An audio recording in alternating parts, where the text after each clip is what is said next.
받으실 하나님 말씀은 열왕기하 25장 1절부터 우리 마지막 절까지. 오늘 말씀의 제목은 폐허 속에서 켜지는 등불. 폐허 속에서 켜지는 등불. 이와 같은 제목으로 열왕기하 강의 27번째 오늘 마지막 시간입니다. 오늘 이런 제목으로 하나님 말씀 증거하도록 하겠습니다. 드디어 이제 열왕기 상하의 마지막 장 25장에 오늘 당도하게 됐습니다. 기억나실지 모르겠지만 열왕기 상 1장을 뭐라고 시작했냐면 다윗이 늙어서 죽어가고 이제 솔로몬이 왕위에 올라서 성전을 화려하게 건축하는 이야기로 여정이 시작이 됐습니다. 그 후로 많은 왕들이 참 지나갔죠. 뭐 지혜롭게 시작했다가 우상 숭배로 무너진 수많은 왕들, 그 중에 솔로몬도 그랬고 또 나라를 둘로 갈라놓았던 르호보암과 여로보암, 그리고 바알과 손잡았던 아합과 이세벨, 그리고 그 앞을 가로막았던 또 엘리야 이야기, 엘리사 이야기 또 나눴고요. 또 믿음은 좋았지만은 교만으로 무너졌던 히스기야, 그리고 마지막 불꽃이라고 여겼던 요시야, 개혁을 했던 요시야, 그리고 말씀을 칼로 베어가지고 불로 태웠던 요야김, 그리고 그 모든 왕들의 이야기, 뭐 이런저런 모든 악한들도 그 외에도 수도 없이 많았지만 그 모든 이야기가 이제 오늘 이제 25장을 종결하면서 모든 것이 대단원의 막을 내리게 됩니다. 성전 건축으로 시작해서 오늘 이제 성전이 무너지는 성전 소각으로 끝나는 책, 이게 열왕기입니다. 이 마지막 장을 두고 묵상하면서 저는 어떤 단어가 딱 계속적으로 묵상이 되어지냐면, 처음 시작할 때에 이런 말씀이 있었어요. 등불이라는 말씀을 하셨습니다. 다윗의 등불. 그래서 열왕기상 11장 6절을 보면 하나님께서 솔로몬의 나라가 갈라지는 순간에 이런 말씀을 하셨어요. 뭐라고 하셨냐? 열왕기상 11장 36절에 내가 내 종 다윗을 위하여 그 앞에 항상 등불을 두리라. 그 나라가 갈라지고 혼란스러운 그 상황 속에서도 하나님은 다윗을 위하여 그 등불은 절대로 꺼지지 않는다, 이런 약속을 하셨던 겁니다. 그 이후로 이 등불이라는 표현이 이 열왕기 상하에 곳곳에서 반복이 됩니다. 아무리 악한 왕이 나오고 나라가 갈라지고 무너지고 불순종하고 그럴지라도 다윗의 등불은 꺼지지 않는다는 약속이 계속 지속이 되는 거예요. 그리고 오늘 25장 나라가 완전히 망하는 이런 이 정말 끔찍한 현장 앞에 섰는데, 그러면 우리가 질문해야 되는 겁니다. 그 등불이 과연 꺼진 것이 아닌가? 근데 우리가 그것을 오늘 마지막을 보면서 확인하게 되는 거예요. 자, 열왕기하 우리 오늘 1절 25장 1절부터 3절까지 다시 한번 제가 읽어볼게요. 잘 들어보십시오. 시드기야 제9년 열째 달 10일에 바벨론 왕 느부갓네살이 그의 모든 군대를 거느리고 예루살렘을 치러 올라와서 그 성에 대하여 진을 치고 주위에 토성을 쌓음에 그 성의 시드기야 왕 제11년까지 포위되었더라. 그 해 넷째 달 9일에 성중에 기근이 심하여 그 땅 백성이 양식이 떨어졌더라. 지금 이제 마지막 종국의 시드기야 이 마지막 때에 드디어 이제 나라가 풍전등화 가운데 있는 겁니다. 곧 넘어가는 그런 시기에, 근데 이 시드기야 이 9년 10월 바벨론 느부갓네살이 이제 예루살렘을 포위를 하게 되는데 거의 한 2년 동안 포위를 하게 돼요. 그러니까 모든 물자가 들어가지 못하게 포위를 하게 되니까 이 성 안에 이제 기근이 심해지고 백성들이 굶주리게 되니까 오늘 성경은 굉장히 짧게 기록을 한단 말이야. 뭐 기근이 있었다, 굉장히 짧게 기록하지만 사실 그 짧은 문장 뒤에 감추어져 있는 백성들의 고통과 처절함이 얼마나 엄청났는가. 예레미야의 말씀에 보면은 이런 참상들이 잠깐씩 나오거든요. 거기 뭐라고 되냐면 예레미야가 눈물로 이 현장을 기록을 하는데 손으로 막 자기 자녀들을 잡아먹어요. 온갖 막 인플레이션이 일어나고 온갖 끔찍한 일들이 막 벌어지게 됩니다. 2차 대전 때 그 독일군이 소련을 침공했을 때 레닌그라드 그 도시를 포위했을 때 한 몇 개월, 6개월인가를 포위했는데 그때 그 포위 기간 동안 죽은 숫자가 100만 명이 죽었대요. 굶주려서. 마찬가지로 성이 도시가 포위가 되면 그 안에서 이루어지는 참상은 이루 말할 수가 없는 겁니다. 근데 성경은 짧게 그렇게 기근이 심했다라고 표현했지만 정말 그 예루살렘의 고통이 이루 말할 수 없었다라고. 밖에서 보면 그냥 전쟁 중이구나. 우리가 지금 팔레스타인 땅이나 우크라이나 땅이나 그 안에 진짜 참상은 이루 말할 수가 없는 겁니다. 그 안에 살아가는 사람들은 정말 짐승보다 못한 그런 삶을 살아가는 거거든요. 예루살렘이 딱 그랬다는 거예요. 우리의 인생 가운데도 마치 이렇게 포위된 것 같은 그런 삶을 살게 되어지는 경우가 우리가 있죠. 근데 우리가 기억해야 될 것은 뭐냐? 빠져가 나갈 틈이 보이지 않고 사방이 다 막혀 있고 정말 도저히 버틸 수 없는 꽉 막힌 상황 속에 있다 할지라도 그럼에도 불구하고 우리가 꼭 기억해야 될 것은 뭐냐? 이 포위가 갑자기 온 게 아니라는 겁니다. 우리가 기억하셔야 돼요. 지금 이 포위가 어느 날 갑자기 예루살렘을 느부갓네살이 포위한 거예요. 그게 아니거든요. 하나님이 끊임없이 너희들의 불순종으로 인해서 이런 일이 있을 것이다. 정신 차려라. 돌아와라. 끊임없이 말씀하셨다는 거예요. 우리가 몇 주간 동안 말씀 살펴봤지만 이미 100년 전부터 히스기야의 그런 교만과 그런 오만함 때문에 하나님이 경고하셨어요.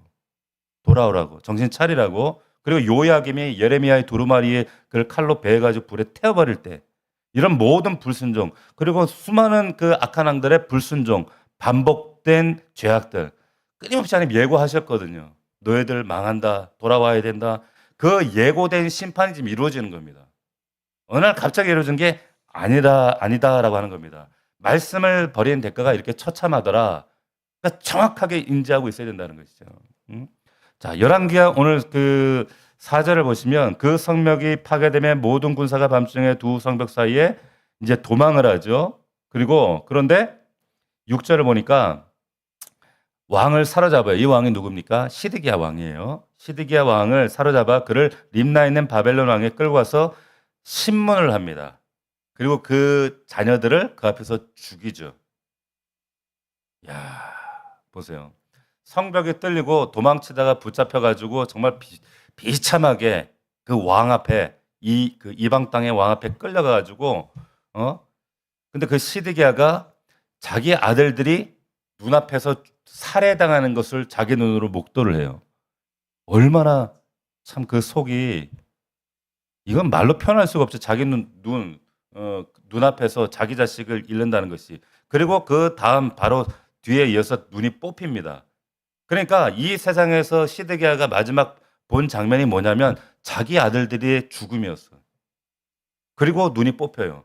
그러니까 참 이루 말할 수 없는 잔인한 장면이 지금 오늘 본문에 나오고 있는 겁니다. 근데 놀라운 것은 뭐냐면 지금 이 장면에 대해서 앞서 사실은 예레미야가 다 경고를 했었던 이야기였어요. 예레미야에 보면은 예레미야의 32장에 이런 예레미야가 시드기야 예언을 합니다. 네가 바벨론 왕의 눈을 볼 것이요 그가 너와 대면하여 말하리라. 항복하라 했거든. 계속 예레미야는 일관성 있게 바벨론 대적하지 마. 항복해. 이거 하나님 뜻이야. 너희들 대가야. 이렇게 얘기를 하는데 안 듣는 거예요. 그러니까 네가 바벨론 왕의 눈을 볼 것이다. 얘기를 했어요. 근데 에스겔이라는 선자는 또 정반대의 예언을 했어요. 뭐라고 했냐면 에스겔 12장 13절에 보면 그가 시드기야죠. 시드기야가 바벨론 땅으로 끌려가려니와 그 땅을 보지 못하고 그곳에서 죽으리라. 그러니까 한 사람은 눈을 볼 것이다. 근데 또 한 사람은 보지 못할 것이다. 누구 말이 맞는 거예요? 둘 다 맞아요. 왜 그런가? 언뜻 보면 지금 모순되는 것 같은데 오늘 본문을 자세히 보시면 시드기야가 지금 림나에서 이제 신문당하면서 눈으로 왕을 대면하거든요. 예레미야의 말 그대로예요. 말 그대로 됐어요. 그리고 나서 눈이 뽑힙니다. 그리고는 바벨론을 끌려가서는 그 땅을 보지 못해요. 그러니까 에스겔 말 그대로 돼요. 예레미야의 말 그대로 에스겔의 말 그대로 성취가 되더라는 거죠. 그러니까 두 예언이 순서도 바꾸지 않고 사실은 모르는 사람들 입장에서는 뭐야 이거 똑같은 말인데 왜 달라 이럴 수 있지만 이 사건이 동시대에 하나님 말씀 그대로 재현이 되는 겁니다. 실현이 되더라는 거예요. 사람들은 안 믿어요. 그냥 콧방귀 낍니다. 그러나 우리가 이 말씀을 통해서 우리가 깨달아야 될 것은 뭐냐면 하나님 말씀은 단 한 구절도 빗나가지 않습니다. 할렐루야. 절대로 빗나가지 않아요. 이게 하나님 말씀이에요. 이게 권위입니다. 그래서 우리가 말씀 붙들어야 된다는 말씀을 하는 거예요. 사람 보기에는 모순 같고 뭔가 비합리적인 것 같고 앞뒤가 모순 같고 맞지 않는 것 같지만은 하나님 말씀은 글자 그대로 정확하게 이루어지는 말씀이라는 거예요. 이사야도 46장에 보면 이런 말씀을 했어요. 나는 하나님이라 내가 종말을 처음부터 구하며 아직 이루지 아니한 일을 예고하고 이르기를 나의 뜻이 설 것이니 내가 나의 모든 기뻐하는 것을 이루리라. 사람의 예언이나 사람의 예측은 시간이 나면 어긋날 수도 있고 오류가 날 수 있지만 하나님의 말씀은 몇백 년이 지나도 절대로 오류가 없습니다. 빗나가는 법이 없습니다. 서로 다른 두 선지자의 입을 통해 하신 말씀이 그대로 적중되더라. 우리 지난주에 제가 세상의 주리 아닌 말씀의 나를 묶으라 이런 제목으로 말씀을 전했어요. 왜 그런가? 이런 말씀이 있기 때문입니다. 하나님 말씀 흔들리지 않고 어긋나지 않고 반드시 그대로 이루어지는 하나님 말씀. 그래서 우리가 붙들 것은 어떤 세상 사람의 어떤 현상이나 뭐 신비적인 영성이나 뭐 어떤 뭐 사람이나 이게 아니라 오직 말씀이라는 거예요. 말씀 붙들고 그 말씀에 우리 인생을 묶어야 하는 이유가 그래서 있다라고 하는 거죠. 자, 8절을 보시면 자, 바벨론 왕 느부갓네살의 19째 5월 7일에 바벨론 왕의 신복 시대장 느부라사단이 예루살렘에 이르러 여호와의 성전과 왕궁을 불사르고 예루살렘 모든 집을 귀인까지 불사르고 이제 완전히 이제 정말 끔찍하게 다 파괴한다는 그런 이야기예요. 그리고 쭉 가면 보시면 13절에 갈대 사람이 또 여호와의 성전의 두 놋기둥과 이 기둥이 뭘까요? 그렇죠. 야긴과 보았어요. 야긴과 그리고 성전에 집게들이며 뭐며 놋 관련된 싹다 이거 부셔가지고 다 가져가 버리는 겁니다. 그러니까 보세요. 이 지금 성전 왕궁 예루살렘에 있는 것들을 다 헐어버리고 불살라버리고 은, 금, 놋 기구들을 남김없이 가져가는데 제일 마음에 걸리는 게 뭐냐면 지금 말씀하신 것처럼 이 뭐예요? 성전 입구에 서 있는 야긴과 보아스예요. 놋기둥. 근데 야긴과 보아스 우리가 이 말씀도 처음에 나눴지만 이 야긴과 보아스의 뜻이 뭐예요? 기억나세요? 어떻게 그걸 기억하셨어요? 수준 있네. 야긴이 뭐냐? 하나님이 세우신다는 거예요. 그가 세우신다. 보아스는 그의 힘으로. 그러니까 이게 신앙 고백이에요. 기둥이 서 있습니다.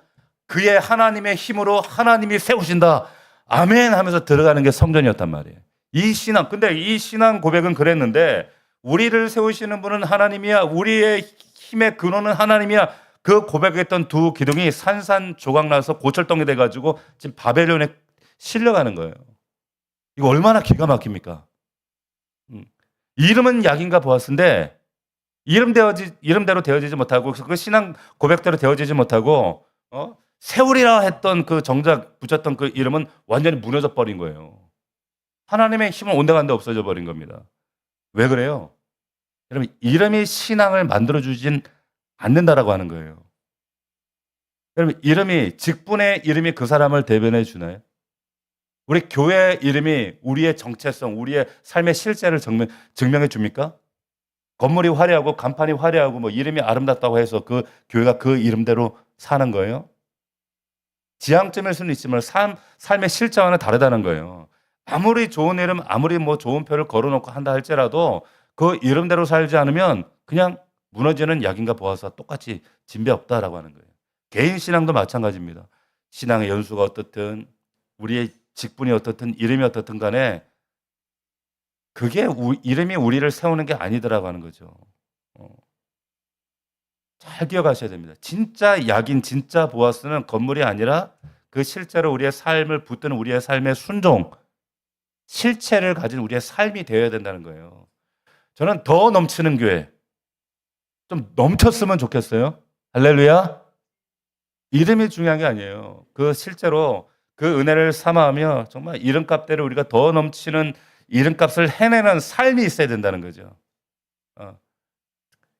우리의 삶 안에만 가두어진 고여 있는 이 은혜는 하나님께서 반드시 흩으셔요.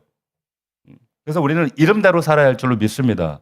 더 넘치는 은혜를 고백하고 그 사랑과 은혜와 능력과 영혼 구원의 역사가 더 넘치기를 주의 이름으로 축원합니다. 이름은 기도지 절대로 보증서가 아닙니다. 자, 그리고 18절부터 보시면 12대장이 대제사장 스라야와 부제사장 스바냐의 성전 문지기 세 사람을 사로잡고 이제 여기 보면은 이제 대제사장을 비롯해서 이제 지도자들이 끌려 처형당하는 이런 이야기가 나와요. 근데 보시면 여기 보면 21절을 보시면 바벨론 왕이 하마 땅 림나에서 다 쳐 죽였대요. 그리고 덧붙이는 말이 뭐냐? 21절에 이와 같이 유다가 사로잡혀 본토에서 떠났다 이렇게 합니다. 이와 같이 유다가 마치 사람처럼 표현을 하는 거예요. 이와 같이 유다가 사로잡혔어. 다 이유가 있었어. 그 얘기를 하는 거예요. 이 모든 일이 여호와의 목전에서 유다를 물리치신 거야라고 말씀을 하고 계시는 거예요. 자, 군사력으로 보면 바벨론이 그냥 승리한 거예요. 전쟁 승리 이렇게 보여집니다. 그런데 성경의 관점은 다르다라고 하는 겁니다. 뭐냐? 바벨론은 몰락했지만 이것은 하나님이 자기 백성을 심판하시는 하나님의 일이었다라고 지금 얘기를 하는 거예요. 제국은 바벨론 제국은 자기들이 지금 힘이 있어서 한 나라를 우리가 자기가 먹었다 이렇게 생각할지는 모르지만 트럼프 자기가 지금 대통령이어서 권세가 있어서 지금 전 세계에 이런 해서는 안 될 짓들을 막 한다고 여길지 모르지만 그 뒤에 하나님 허락하시지 않으면 하나님의 권세와 하나님의 주권이 있다는 사실 잊어버리면 그것도 아웃이에요. 우리가 절대 기억해야 될 것은 뭐냐면 절대 하나님께 속한 게 있어요. 그게 뭐냐? 구원과 생명과 전쟁이에요. 그리고 권세. 이건 하나님께 속한 겁니다. 이걸 아셔야 돼요. 까불면 안 된다는 거예요. 우리 시대도 마찬가지라는 거죠. 나라가 망하고 흥하고 뭐 전쟁이 나고 권력을 오르내리고 이 모든 것들이 배후에는 하나님의 손이 있습니다. 할렐루야. 그래서 우리가 믿는 자들이 너무 정치색을 너무 선명하게 드러내는 건 바람직하지 않아요. 그냥 우리는 파란색이든 빨간색 그게 중요한 것이 아니라 예수 그리스도 하나님께서 지금 시대적으로 무엇을 말씀하고 계시는가 그걸 분별하는 게 중요하지. 예. 뭐 강단에서 정치 얘기하고 이런 것도 바람직하지 않습니다. 자, 22절을 보시면 22절부터 보시면 유다 땅에 머물러 있는 백성 곧 바벨론 왕 느부갓네살이 남긴 자들이 나오죠. 왕이 사반의 손자 아이감의 아들 그달리아가 관할하게 하였더라. 이 그달리아가 이제 이 그 총독으로 남겨두는 거예요. 이 사람은 유다 사람입니다. 그달리아. 그런데 이 그달리아를 총독으로 세웠는데 이 그달리아가 남은 자들에게 권하는 거예요. 뭐라고 하는가 하면 24절에 그달리아가 그들과 그를 따르는 군사들에게 맹세하이르되 너희는 갈대아인을 섬기기를 두려워하지 말고 이 땅에 살며 바벨론 왕을 섬기라. 그리하면 너희가 평안하리라. 이렇게 말합니다. 그럼 너에게 좋을 거야. 너희 살 수 있어. 그러니까 잠시나마 이제 회복의 실마리가 보이는 거예요. 안정의 실마리가. 그런데 얼마 안 가서 왕족 출신의 이스마엘이라고 하는 사람이 이 그달리아를 암살해 버려요. 왜 죽였을까요? 자존심 때문에요. 내가 왕족인데 네가 바벨론 세운 저자를 우리가 왜 섬겨? 자존심 때문에 죽여버려요. 그래서 남은 백성들이 나중에 이제 그 남은 자들 다 죽여버리고 그러다가 이제 덜컥 겁이 난 거예요. 야, 이제 우리 보복당하면 큰일 난다. 이래서 이 무리들이 한꺼번에 이집트로 망명을 합니다. 그때 망명한 무리 중에 한 사람이 예레미야예요. 이집트로 가는 거예요. 자, 그래서 근데 이게 얼마나 이게 참 아이러니하고 비참한 일인가 하면 430년 전에 하나님이 강한 손과 편팔로 애굽에서 이들을 이끌어내서 지금 여기에 이르게 하셨잖아요. 근데 지금 그 후손들이 제발로 지금 이집트로 가는 거예요. 이거 얼마나 참 어처구니 없는 일이에요. 그러니까 이 출애굽의 역사가 지금 거꾸로 돌아가고 있더라고 하는 거예요. 그러니까 하나님 입장에서 이게 통탄하고 가슴 아프고 기가 막힌 일이거든요. 왜 이런 말씀을 드리냐? 두려움이 하는 일이 이런 겁니다. 두려움이 우리 안에 오면 이게 분별이 안 되는 거예요. 분별이 안 되면 우리를 건져주신 하나님이 그 건져주신 애굽으로 우리를 건져내서 빼주셨는데 다시 종노릇하던 그 자리로 돌아가는 거예요. 뭐가? 두려움이 그렇게 만들어요. 두려움이. 그래서 성경에 보면 두려워하지 말라. 두려움을 하나의 인격화해서 그를 대상으로 해서 이것을 여러 번 반복을 해요. 우리는 내 안에 있는 어떤 잠재적인 그리고 불신앙을 두려워하는 것이 아니라 보이질 않지만 우리 살아계신 하나님만 두려워해야 되는 존재들인 줄로 믿습니다. 하나님 두려워하셔야 돼요. 뭘 두려워해요? 그러니까 엉뚱한 두려움에 빠지면 엉뚱한 짓을 한다는 게 다시 애굽으로 내려가는 거예요. 회복의 기회가 눈앞에 있었는데 이게 엉뚱한 두려움과 이런 엉뚱한 사건들이 발생하면서 이렇게 무너져 내리는 겁니다. 우리 삶에도 이런 순간이 있더라는 거예요. 우리가 하나님을 하나님으로 인정하지 않으면 우리 안에 이게 근원적인 두려움이 생겨요. 그 하나님의 경외감이 사라지고 나면요. 세상에 대한 두려움, 그런 막연한 두려움, 이 영혼에 대한 두려움이 세상에 대한 두려움과 함께 융화돼서 발현돼서 나를 사로잡아요. 그러니까 항상 막 불안하고 막 두렵고 막 이렇게 막 전전긍긍하는 거. 왜 그래요? 사실 다 불신앙이에요, 그거다. 불신앙입니다. 자, 그달랴가 이제 죽게 되는데 이 어찌 보면 남유다 역사 가운데 가장 험한 죽음이죠. 뭐 해보지도 못하고 뭐 바벨론과 싸우다 죽은 것도 아니고, 그리고 뭐 같은 백성, 그것도 왕족에 의해서 이게 갑자기 죽었어. 참 안타까운 죽음이죠. 음. 자, 여기까지가 25장의 쭉 흐름입니다. 그런데 성벽이 무너졌어요. 성전 불타고 왕의 눈이 뽑히고 자식들이 다 살해당하고 총독 맞아 암살당하고 백성은 지발로 다시 애굽 땅으로 돌아가고, 그야말로 엉망진창의 잿더미, 모든 것이 폐허, 완전히 무너질 대로 무너진 거예요. 그런데 열왕기하라는 책이, 지금 이 책이 성경책이잖아요. 하나님이 백성들에게 깨닫게 하시려고, 그리고 소망과 위로와 회복을 주시려고 쓰신 책이란 말이에요. 근데 이렇게 끝나버리면 아까 우리 서우대 제가 말씀드린 것처럼 정말 다윗의 등불이 꺼져버린 것인가? 그게 아니더라는 거예요. 그러면서 그 마지막에 27절부터 아주 의미 있는 이야기를 하면서 이 열왕기의 말씀을 끝을 냅니다. 27절부터 다시 한번 보세요. 왜 이야기를 끝으로 마무리 짓고 있는가를 잘 생각하셔야 돼요. 하나님의 의도를 깨달으셔야 됩니다. 27절, 유다의 왕 여호야긴이 살해 잡혀간 지 37년, 곧 바벨론의 왕 에월무로닥이 즉위한 원년 12월 그달 27일에 유다의 왕 여호야긴을 옥에서 내놓아 그 머리를 들게 하고. 이거 어디서 많이 본 것 같지 않아요? 누구 생각나요? 요셉 생각나지 않습니까? 요셉. 그리고 28절, 그에게 좋게 말하고 그의 지위를 바벨론에 그와 함께 있는 모든 왕의 지보다 높이고 그 제수의 의복을 벗게 하고 그의 일평생에 항상 왕 앞에서 양식을 먹게 하였고, 그가 쓸 것은 날마다 왕에게 받는 양이 있어 종신토록 생활비가 끊어지지 않았다는 거예요. 자, 보십시오. 37년 만에 요야긴이 지금 새로운 왕이 즉위하면서 풀어납니다. 사면이 되는 거예요. 그 죄수복을 벗기고 다른 그 자리를 포로된 어떤 다른 왕보다도 더 높여가지고 평생 왕 옆에서, 전 세계 패권국가의 왕 옆에서 먹게 하면 죽는 그날까지 그 필요한 양식을 공급을 받아요. 회복이 됐다, 그 말을 하는 거예요. 37년 이 옥에 갇혀있던 이 그 요야긴에게 있어서 이건 인생의 전부잖아요. 근데 그 인생이 완전히 반전이 일어났어요.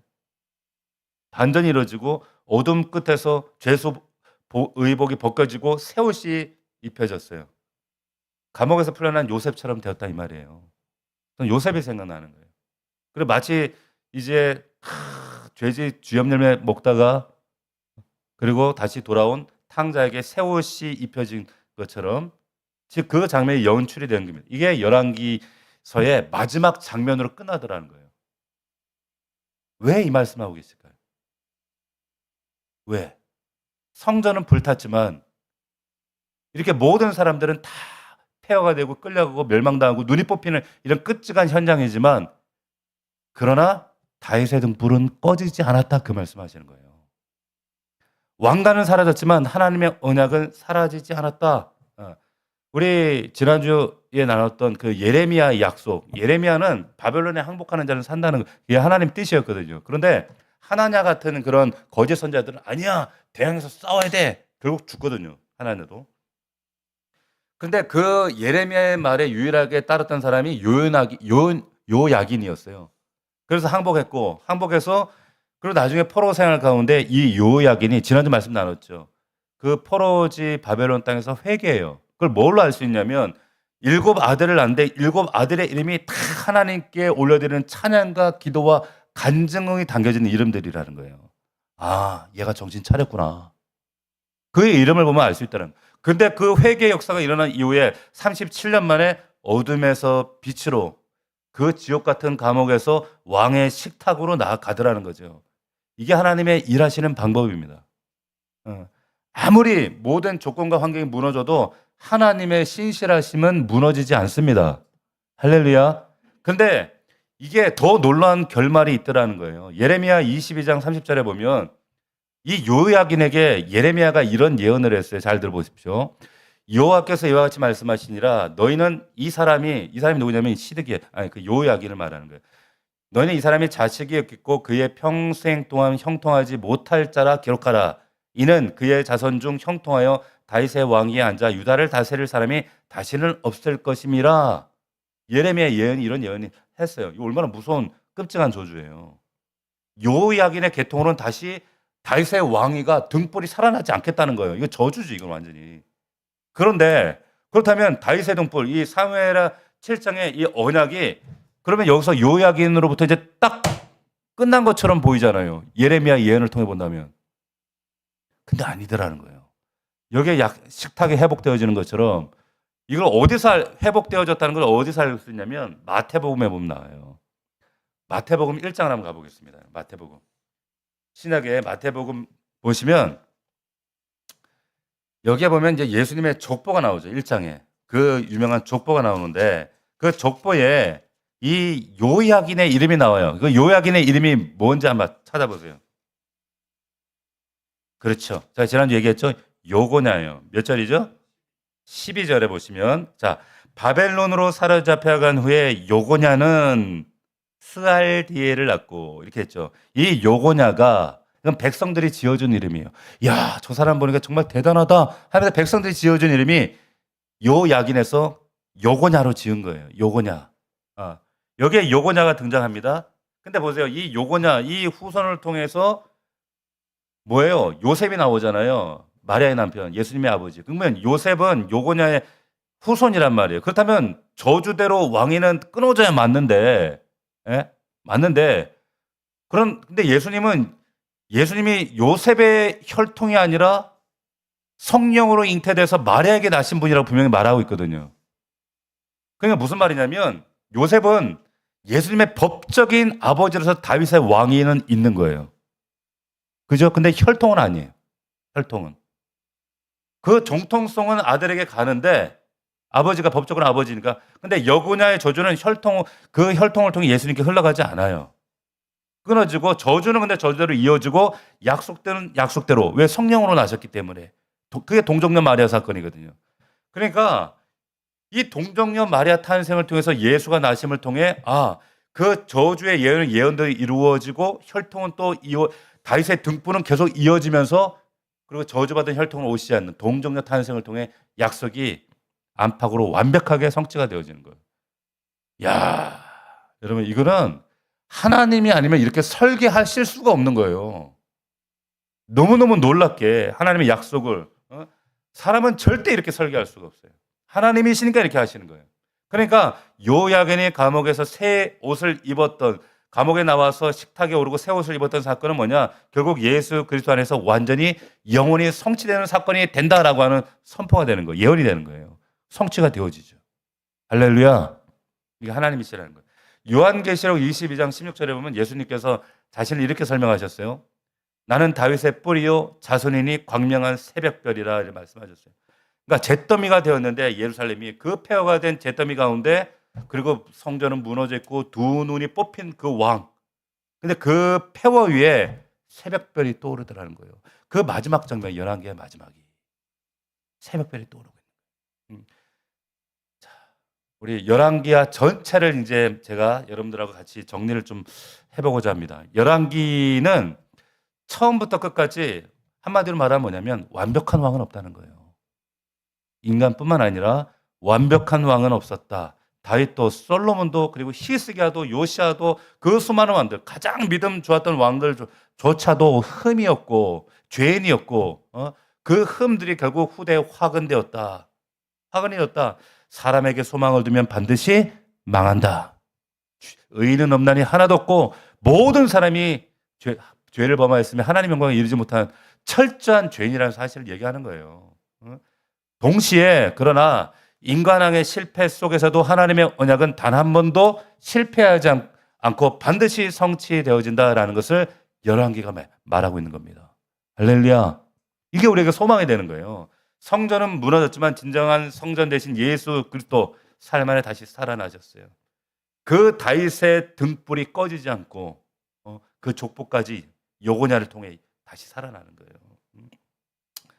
왕조가 끝난 것 같지만 등불은 꺼지지 않았다는 거예요. 이 말씀을 통해서 우리에게 주시는 메시지도 마찬가지라는 겁니다. 우리의 삶이 때로는 어쩔 때는 과거에 예루살렘 성전처럼 폐허였던 적도 있었고 지금 예루살렘 성전이 무너진 것 같은 현실을 살아가는 성도들도 있고요. 그리고 앞으로 우리가 삶 가운데 이러한 아픔을 겪어야 될지도 모르는 그런 현실, 포로로 끌려가는 것 같은 그런 고통 가운데 그런 눈물 가운데 갇히게 될지도 몰라요. 그런 분들이 지금도 계셔요. 그렇다 해도 우리 안에 여러분 안에 등불은 꺼지지 않았습니다. 할렐루야. 하나님 그 얘기하고 싶으신 거예요. 너희들 안에 그 등불 꺼지지 않았어. 왜냐하면 그 등불을 켜신 분은 내가 아니라 누구기 때문에 하나님이시라는 거예요. 하나님이시다는 거예요. 이 마지막 장 우리가 이제 끝내면서 우리가 붙들어야 될 것은 그래서 여전히 하나예요. 뭐냐? 말씀입니다. 말씀 붙드셔야 돼요. 이 말씀을 몰랐더라면 하나님께서 이토록 우리에게 말씀하시고 싶은 그분의 심정을 우리가 거기에 닿을 길이 없잖아요. 알 길이 없지 않습니까? 요야김처럼 칼로 그 예레미야의 말씀을 칼로 베어가 불에 태워버리는 그 요야김처럼 우리가 하나님 말씀을 무시하고 외면하고 말씀 앞에 반응하지 않고 그러나 요야긴처럼 그리고 다니엘과 세 친구들처럼 그 어두운 바벨론 땅 어둠 속에서도 하나님을 향한 기도와 찬양을 잃지 않고 하나님 앞에 기도하며 나아가는 백성들을 하나님이 다시 세우신다는 거예요.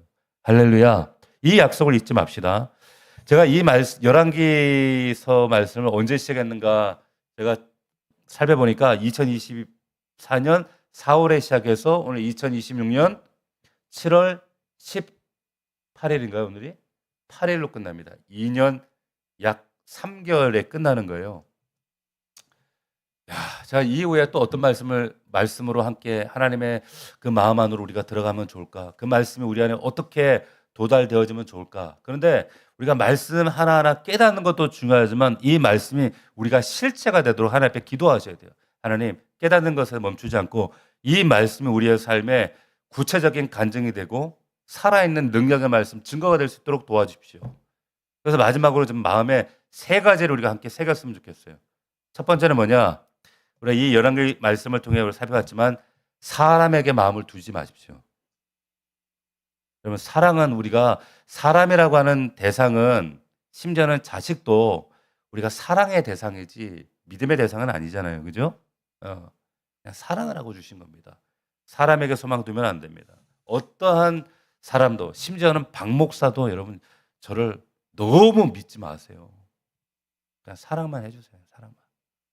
아셨죠? 네, 두 번째, 혼란하고 불확실한 시대일수록 세상의 줄이 아니라 말씀의 줄에 나를 묶으셔야 됩니다. 말씀에 묶으셔야 돼요. 누구 말에 혹하지 마. 야, 누구 목사님이 이러더래. 야, 유튜브 오니까 이러더래. 아니, 제발 그러지 마시고 오직 하나님 말씀에 나를 묶으십시오. 끊임없이 하나님 말씀에 천착하셔야 됩니다. 세 번째, 지금 내 삶이 폐허 같고 잿더미 같고 참 암울해 보여도 낙심할 필요 없습니다. 요야긴을 감옥에서 이끌어내신 하나님이 무너진 우리의 삶 속에도 우리를 끌어내시고 우리에게 등불을 세우십니다. 할렐루야. 그 하나님 우리 아버지라는 사실 잊지 맙시다. 잿더미 속에서 등불이 켜지는 것처럼 우리의 삶 가운데 하나님 반드시 새벽별을 띄우실 줄로 믿습니다. 이 소망을 붙들고 다윗의 뿌리요 그 다윗의 자손이신 예수 그리스도로 말미암아 이 밤에도 우리가 기도하고 약속의 말씀 붙들고 이 약속 어음을 가지고 하나님께 간구하며 나갑시다. 그러면 하나님께서 우리의 삶 가운데 놀라운 응답과 기적으로 우리를 만나 주실 줄로 믿습니다. 아멘. 기도하겠습니다. 오늘 말씀을 붙들고 하나님 열왕기 이 말씀을 통해서 다시 한번 우리의 심령이 하나님 앞에 결단하게 하시고 말씀이 우리 안에 살아 역사하게 하여 주시옵소서.